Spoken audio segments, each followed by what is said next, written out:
जैसी सुंदर होती तो मैं सुंदर बेटा होता, उसको माँ का स्वरूप दिया। ये है हमारी संस्कृति। स्वामी विवेकानंद शिकागो धर्म सम्मेलन में गए, वहां अमेरिका के अंदर एक गोरी महिला, अंग्रेज महिला ने स्वामी जी को कहा कि मैं आप जैसा पुत्र चाहती हूँ, मतलब आपसे शादी करना चाहती हूँ। स्वामी विवेकानंद ने कहा तुम बावड़ी है, काय को शादी करेगी, पुत्र होगा। उन्होंने, स्वामी जी ने उसके पैर छू लिए, तू मेरे को बेटा मान ले। यह है भारत संस्कृति। मातृवत प्रदारेषु, पराई स्त्री के अंदर हिंदू समाज ने हमेशा माँ का दर्शन किया है। आज व्यभिचार खत्म होगा, ये नारी सम्मान के कारण होगा। दूसरा का प्रद्रव्येषु लोष्टवत्, पराई स्त्री में माँ, पराया धन मिट्टी के समान। आज पूरी दुनिया के अंदर लड़ाई क्यों हो रही है? हर एक को पराया धन अच्छा लगता है, पराया धन सबको अच्छा लगता है, और पराया धन के अंदर मार भी देते हैं, मर्डर हो जाते हैं, हत्या हो जाती है, लूटपाट हो जाती है। हमारी संस्कृति है। एक बार लोग लुगाई दोनों जा रहे थे, मैं मारवाड़ का रहने वाला हूँ, वहां पर पुरुष थोड़ा आगे चलता है, महिला थोड़ी पीछे चलती है। तो पुरुष आगे आगे जा रहा था, बीच में सोने का कड़ा पड़ा था। पुरुष ने सोचा महिलाओं को सोना प्रिय होता है, आप सब जानती, मेरे से जानती आप। तो उसने उस सोने के ऊपर पैर से रेत डालनी शुरू की, सोने के कड़े के ऊपर। सोचा महिला का मन खराब नहीं हो जाए। इतने महिला आगे पीछे से, उसने कहा क्या कर रहे हो? उसने कहा कुछ नहीं, कचरा आ गया। उसको सोने का कड़ा दिख गया। उसने कहा मेरे भरतार पतिदेव, आप मिट्टी के ऊपर मिट्टी डाल रहे हो, पराया धन मिट्टी के समान है। ये हमारी महिलाएं भी जानती है भाई। फिर कहा आत्मवत् सर्वभूतेषु, मेरे अंदर जो आत्मा है वो सब में है, घट घट में परमात्मा का वासा है। कोई ऊंचा नहीं, कोई नीचा नहीं। जब परमात्मा का वासा है तो हम कैसे अगड़ा पिछड़ा, गरीब अमीर भेदभाव कर सकते हैं? ऊंचा नीचा कोई नहीं, सब एक है। ये हमारी हिंदू संस्कृति ने सिखाया। आज हिंदू सम्मेलन के अंदर ये तय कर रहे हैं हम लोग, हमारे समाज के अंदर कुछ कुरीतियां आ गई, दोष आ गए, सती प्रथा चली गई, बाल विवाह चला गया। ऐसे ही भेदभाव को भी टोटली हमारे समाज से पार करना है, इसलिए हिंदू सम्मेलन है। दूसरी बात है, हम भारत की धरती पर रहते हैं, धरती को मां मानते हैं, तो हमारा इस धरती के प्रति दायित्व क्या है? धर्म क्या है? दायित्व कर्तव्य का मतलब धर्म है। धर्म का मतलब है धार्यते इति धर्म, महापुरुष येन गता स बंता। महापुरुष जिस रास्ते पर चले वो धर्म है। धर्म के 4 पांव है, ध्यान से सुना। एक बार मेरे साथ उद्घोष बोला, भारत माता की।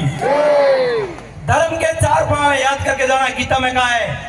धर्म का पहला पांव है सत्य, जो था है और रहेगा, बदल नहीं सकता सत्य, सत्य सत्य ही रहता है। दूसरा पांव है करुणा, संवेदना।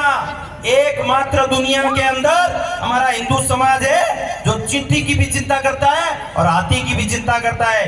परोपकाराय पुण्याय पापाय परपीड़नम, यह है हिंदू का मतलब। ये हम आचरण में लाएंगे तो संवेदना जागृत होगी, मानव के प्रति, जीव जंतु के प्रति। अरे हम तो पत्थर को भी माड़ी पन्ने चढ़ाकर भैरू जी बना देते हैं, हनुमान जी बना देते हैं, उसको पूछते हैं। तो फिर मनुष्य को कैसे इस थारी मारी सास बहु इस राड से निकल जाओ। ये समय कम मिला है, भगवान ने मौका दिया है, अच्छे से हरि भजन करो और अच्छे से परोपकाराय पुण्याय, दूसरों के लिए जीना सीखो। 100 हाथ से कमाओ, 1000 हाथ से बांटो। ये है पापा, ये परपीड़नम। दूसरे को पीड़ा पहुंचाना पाप है, मन वचन कर्म से। मनसा वाचा कर्मणा सर्व, समाज का सोचने वाला ये हिंदू समाज है। ये है भारत का मतलब, हिंदू का मतलब, धर्म का मतलब। तीसरी बात है सुचिता, पवित्रता। पवित्रता अंदर भी होनी चाहिए, बाहर भी होनी चाहिए, दोनों प्रकार की। अंतःबाह्य सुचिता, ये धर्म का तीसरा पांव है। और चौथा पांव का है हमारा तपस, आराम की नहीं खाएंगे, मेहनत की खाएंगे। ये धर्म के 4 पांव हैं। धर्म है तो पूरी दुनिया जीवित रहेगी, और पूरी दुनिया को धर्म सिखाने की जिम्मेदारी इस हिंदू समाज पर है।